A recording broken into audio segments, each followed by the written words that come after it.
Good morning, Commissioners. My name is Bo Kahui, and I'm the Executive Director for Laʻiʻōpua 2020, and also serve as a Director for the Villages of Laʻiʻōpua Homesteaders Association.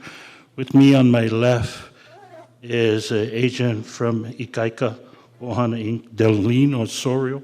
If you look on your agenda, under the second big bullet, E3, I'd like just for her to comment. She was told that she wasn't going to be on the agenda today, and so I wanted her to at least comment the status of Village 4 construction. Good morning. I am not Bo. I'm Delene Osorio. At the February Commissioners meeting in Kapolei, we made a presentation, Ikaika Ohana made a presentation to the Commissioners about the status of Laʻiʻōpua Village 4 and 5. Ikaika Ohana was awarded the contract to build 163 single-family homes under a rent for 15 years with option to purchase. So we said at that time that we would give you a progress report on where we were at. Unfortunately, I did not travel to your other meetings, but since you're here, I came over from Hilo. There have been a lot of emails going back and forth between James Rock, who is the project manager for Ikaika Ohana, and Stuart Matsunaga and Niniao as well. The point we're at now is cross our fingers to hope that we get funding from HHFDC, either at their June meeting and no later than July, so that we may move forward and build the 60 homes in phase 1 that we're looking forward to. We cannot give you a timeline until we receive the grants from HHFDC. So that is all that I can report now, unless Stuart or Niniao would like to come forward and update. That's where we're at. That's good. Yeah. Thank you. Thank you, Delene. Yeah, okay. If we just go back up to the top, then on the agendized item that I provided the Commission, I'd go briefly right through this. Regarding item D3, the approval of refinance of loan for Keiko Uloa Nolan, lease 9326, we would agree and approve. That person is in compliance, their dues. D4, approval of the streamlined refinance of loans. Louis Ivan 9426, we approve. The contested case hearings under D5, you had several that we don't recognize, and we've been requesting the contested case hearings now for going on maybe 10 years. And we have reason to believe that that particular request was specific to our DCCR and violations in the DCCR and in violation of their lease agreement. Among them was to be compliant and to pay all their dues, and they have not. We have some that never paid 1 penny yet. We understand that they had 2 in for contested case hearing, but we don't know what that status is. So we want to send a representative to the contested case hearing in case there are any facts to the case that might lend a hand in this decision making when this body convenes related to the contested case. I'll check with the AGs. My first impression is that's probably not proper, but I'll check. I appreciate that. Under D11, the non-exclusive license for rooftop knock-kills, we agree with this. This licensing has taken about a year to approve.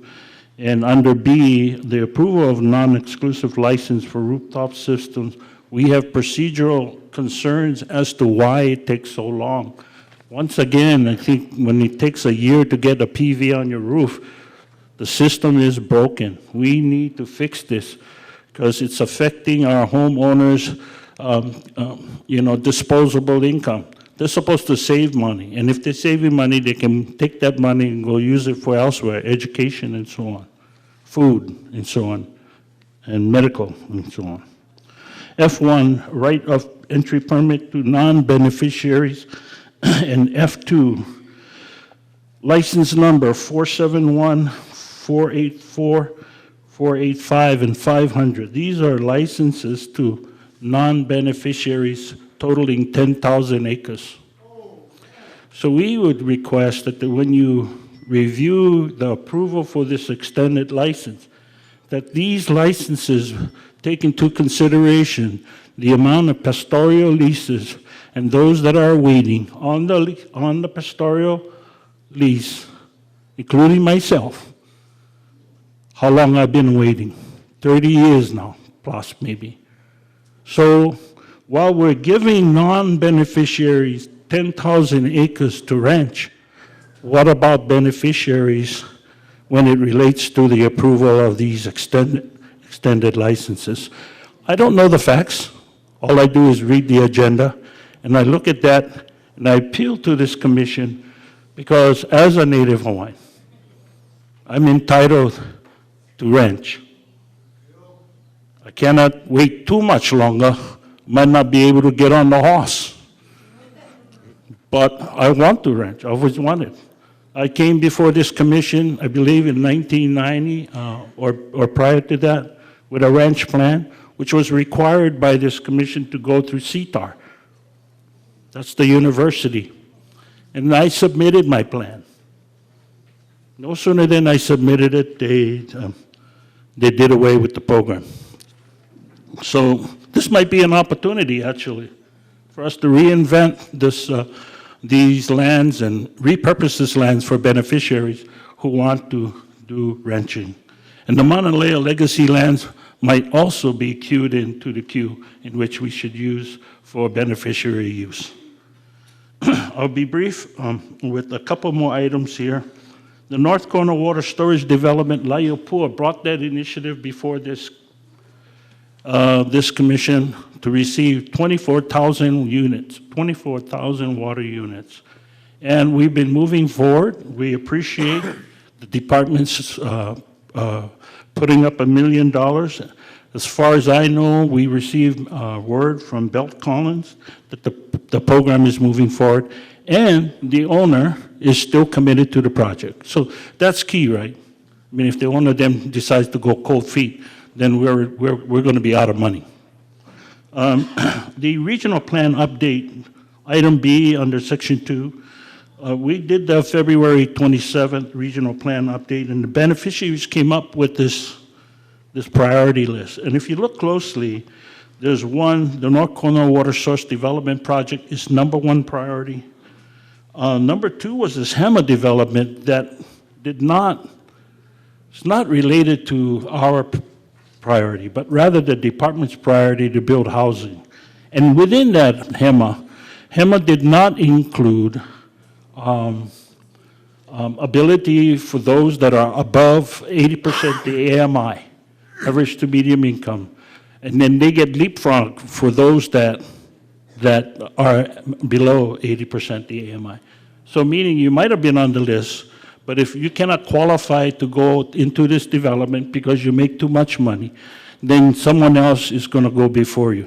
I encourage the department to look at this particular initiative, and we hope that under Akau, Village 4, where there's another 130 units to be built, that under that program, we also include market homes for those that can afford it.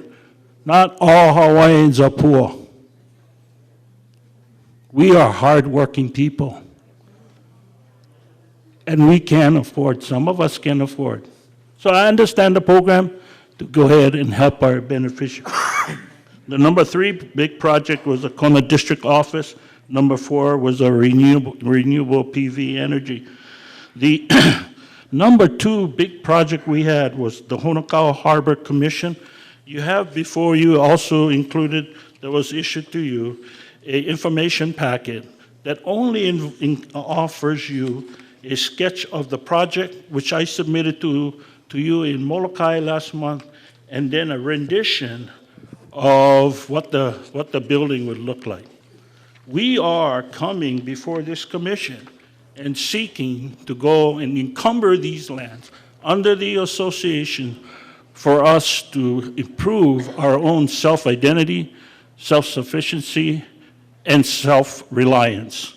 It's important that we look at these lands in Honokahau and how we begin to develop that for our people's benefit, not the department's benefit. As you know, for years I've been coming to the department for money to support our initiatives, money to support our operations. Our current operating costs at Laʻiʻōpua 2020 is about $200,000 a year, and we've been strained.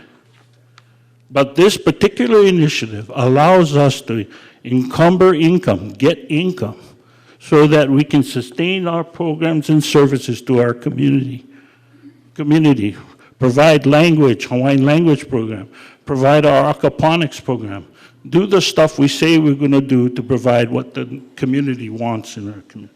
So it's critical as we look in ways to find opportunities for economic development. We need to allow all communities to process their area in which they believe they can become self-reliant and independent. So Waimea Nui has a big vision. You have Nanikuli, so there was only a handful that got involved in the Kulia i Kanu'u initiative, and some of us has taken off. So Laʻiʻōpua stands at the forefront to change the paradigm in this commission so that we can become self-reliant and independent. Thank you. Thank you, Bo. Any questions? Mahalo. Joe Pacheco? I know he was right there.